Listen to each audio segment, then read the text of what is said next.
ஒரு வேலையை ஏ மற்றும் பி இருவரும் ரூபாய் 1200க்கு செய்து முடிக்க எண்ணினர். அவ்வேலையை ஏ மட்டும் தனியாக 8 நாட்களிலும் பி மட்டும் தனியாக 6 நாட்களும் செய்து முடிப்பர்.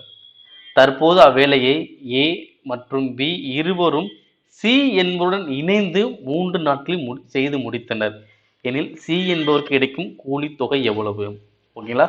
ஆக்சுவலா இந்த 2 பேர் தான் அந்த வேலை செய்யணும் ஒத்துக்கிறாங்க. பட் என்ன பண்றாங்க? சியுமே அந்த வேலை செய்ய கூப்பிட்டுக்கிறாங்க. அப்ப என்ன பண்ணும்?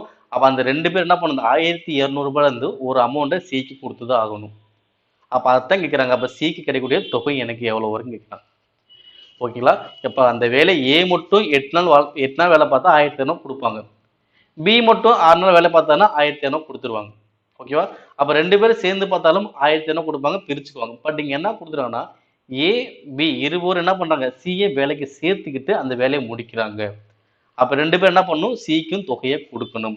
ஓகே, ஃபர்ஸ்ட் என்ன பண்ணணும்? அப்ப சி வந்து ஒரு வேலையை எத்தனை நாள் முடிப்பார்னு ஃபர்ஸ்ட் கண்டுபிடிக்கும். ஓகே, பாருங்க. 3 பேர் சேர்ந்து ஏ பி சி 3 பேர் சேர்ந்து ஒரு வேலையை எத்தனை நாள் முடிக்கிறாங்க? 3 நாள்ல முடிக்கிறாங்க. ஏன்னா ஏபி இருவரும் சிஎன் மூலம் இணைந்து என்ன பண்றாங்க? 3 நாள் முடிக்கிறாங்க. அப்ப ஏபிசி எவ்வளோ? 3 நாள். அப்ப ஏ எத்தனை நாள்? 8 நாள். பி எத்தனை நாள் முடிக்கிறாரு? 6 நாள். அப்ப சி எத்தனை நாள் முடிப்பார்? ஓகேவா? அப்ப ஏபிசியில இருந்து ஏவையும் பியும் கழிச்சு என்ன கிடைக்கும்? சி கிடைச்சிடும்ல. அவ்வளவுதான்ப்பா. ஓகே, இது என்ன நம்பர்னா 3 நம்பர் இருக்கா? அப்ப இது வந்து 3 எண்கள் மெத்தட். 3 எண்கள் மெத்தட். 3 எண்கள் வந்து என்ன பண்ணா இந்த 3 நம்பருக்கு எல்சிஎம் கண்டுபிடிக்கணும். 3 8 6 3 8 6 இதுக்கு எல்சிஎம் வரும் 24. இப்ப ஏபிசி வந்து 3 இங்க எவ்வளவு இருக்கு? 24 இருக்கு. அப்ப 3ஓட எதை பெருக்கினா 24 வரும்? 8 பெருக்கினா 24. அடுத்து 8ல இருந்து எதை பெருக்கினா 24? 3 பெருக்கினா 24. அடுத்து 6ல இருந்து எதை பெருக்கினா 24? 4 பெருக்கினா 24. சோ முன்னாடியே சொன்ன மாதிரி தான் ஏபிசியில இருந்து ஏவும் பியும் கழிக்க போறோமா? அப்ப இது ஏபிசி ஏவும் பியும் கழிக்கிறோம். ஓகேவா? ஏபிசியில இருந்து ஏ பியை கழிக்கிறோம். அப்ப எனக்கு என்ன ஆன்சர் வரும்? 24. அப்ப சி வந்து எத்தனை நாள் பார்க்குறாரு? 24 நாள்ல வேலையை முடிச்சிருவாரு.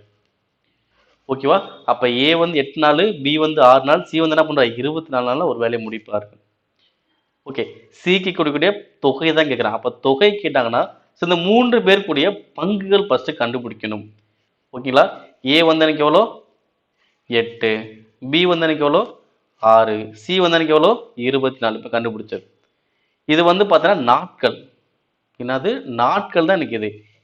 இப்ப இவங்களுக்கு பங்கு கண்டுபிடிக்கணும். அமௌண்ட் தொகை கேட்கும்போது என்ன பண்ணும்? பங்கு கண்டுபிடிப்போம். சரி, எப்படி சார் பங்கு கண்டுபிடிக்கிறதுனா ஒண்ணுமே இல்லை. இந்த 3 நம்பருக்கு எல்சிஎம் கண்டுபிடிங்க. 8 6 24 எல்சிஎம்ல வரும் 24 வருமா? ஓகே, இப்ப இந்த 24 வச்சு 8 வகுங்க. 24 பை 8 அடிச்சல் வரும் 3 இஸ்டு 24 வகுத்தல் 6 எவ்வளவு வரும்? 4 இஸ்டு 24 வகுத்தல் 24 வரும் 1. அவ்வளவுதான்ப்பா. அப்ப பங்கு எனக்கு கிடைச்சிச்சு. எவ்வளவு வரும்? 3:4:1. ஓகேங்களா?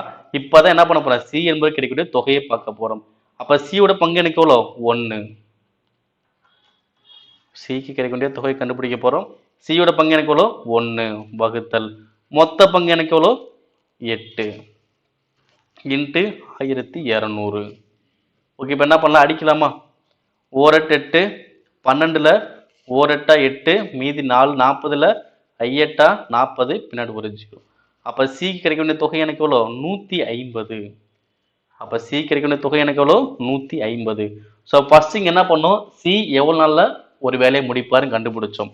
அப்ப அனைவருக்குமே எனக்கு நாட்கள் கிடைச்சிருச்சு. அப்ப நாள் எவ்வளவு வருது? ஏ 8, பி 6, சி 24. அடுத்து என்ன பண்றோம்? நாட்களை பங்குகளா மாத்தணும். நாட்களை பங்குகளை எப்படி மாத்துறதுன்னா அந்த நாட்கள் 3 நம்பர் இருக்கும்ல, அதுக்கு எல்சிஎம் கண்டுபிடிங்க. நீங்க எத்தனை நம்பர் இருந்தாலும் பரவாயில்ல, எல்சிஎம் மட்டும் கண்டுபிடிச்சாலே போதும். அப்ப எல்சிஎம் கண்டுபிடிச்சு என்ன பண்றோம்? ஒவ்வொரு அந்த நாட்களையும் வகுக்கிறோம். அப்ப 24 வகுத்தல் 8 3, 24 வகுத்தல் 6 4, 24 வகுத்தல் 24 1.